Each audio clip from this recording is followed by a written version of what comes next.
Dude,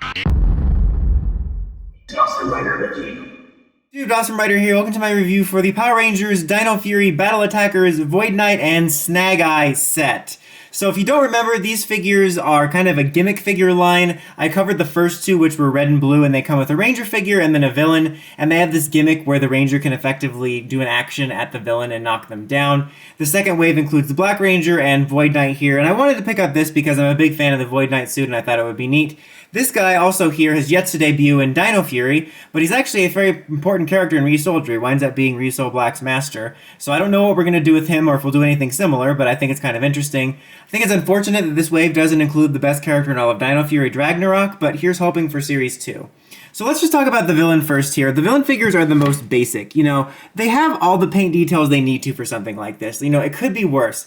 Not that I hated Bandai or anything, but I feel like if this was under Bandai America, it would be completely blank almost and maybe just only have this one color or this dot here. But it kind of just hits the generic details you need to. And honestly, they don't make half bad monster stand-in figures. You do have a little bit of a blank space here. There was some worse offenders in the first line where it seemed like it was all blank here, so you got a little bit of hollowness going. But you can store some like M&Ms there or something. I don't know. It's your life.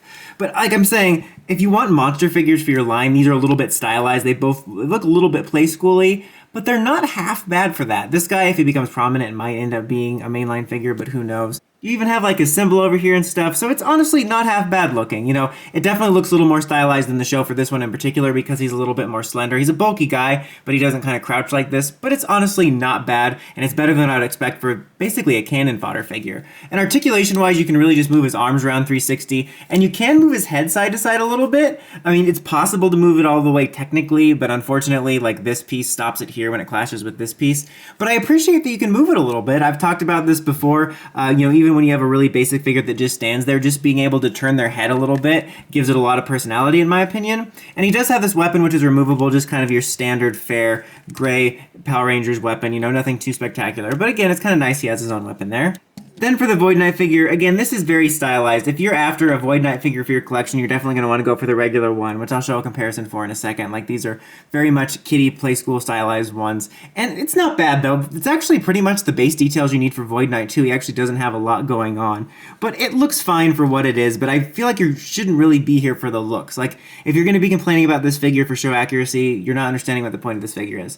This weapon also is removable. It's different from the one you get with the regular one, because it actually has a purple paint here and the black part here, and the other ones is just kind of full-on gray, which we'll see here in a second. But just to show you, this is your standard figure counterpart, obviously much more accurate, but you can see that the basic details of like the purple and gray are almost the same. You know, you have a little bit more detail on the legs and stuff like that. And if you look at the actual suit, like in show pics and whatnot, it's not that highly detailed, so it's actually not that far off. But if you're going for a show accurate Void Knight figure, this is the one you're going to want to get. But if you want a Void Knight collection with as many figures as you want, you can get both of them. But you can see the difference also there in the swords, and I also have one of them going the wrong way. But you get the idea. You get the picture. And so the gimmick here is basically you press this bit down, and it swings them around to do this back kick. And that's the way they work, is you press it and it does a little kick action. And let's go ahead and show like the whole gimmick of him here is, let's see if we can get him to knock him down, is he knocks down the villain. Nope, knocks down the villain. He's too heavy. Lose weight. Knocks down the villain. This one, unfortunately, is too tough for Void Knight to defeat. All right, let's go again. Defeat you. Okay, this time, for sure, I'm not even going to attack. I'm going to sneak up on you. Going to sneak up on you. This is embarrassing. Here's how he did it, look. So just kick him. Right in the... Let's give it one more good shot. So, go. Okay, and go. Really? This is honestly hilarious. I didn't think I would have to do a practice run before this review because I knew how these work from the previous one. That's honestly amazing. Like, with the blue and red ones, they just knock down easily. The gimmick is you hit him and it falls down, but this dude is so heavy. He has a hard time knocking him down. There we go. Woo!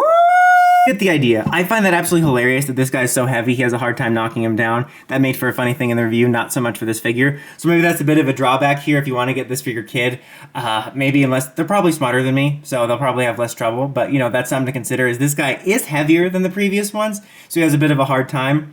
With all that said, this figure really isn't meant to be like the ideal thing for collectors unless you're wanting to collect all the Void Knight Geysorg figures, or you want a stand-in monster figure here. This is much more a line for the kids, which is obvious, but I think it's a pretty cool line. Like, all the jokes aside about me not being able to kick him over, I think it's a really fun gimmick line. I think it's really unique, and it's honestly not too intrusive. Usually when you get gimmicks like these, you have these big knobs and things hanging off of them that, you know, you have this here, but that's all. It's not very intrusive. It still lets you kind of have the figure on its own. It's fun. It kind of lets you reenact something from the show, and I think it's one of the more fun new gimmick additions. So I can recommend it for that.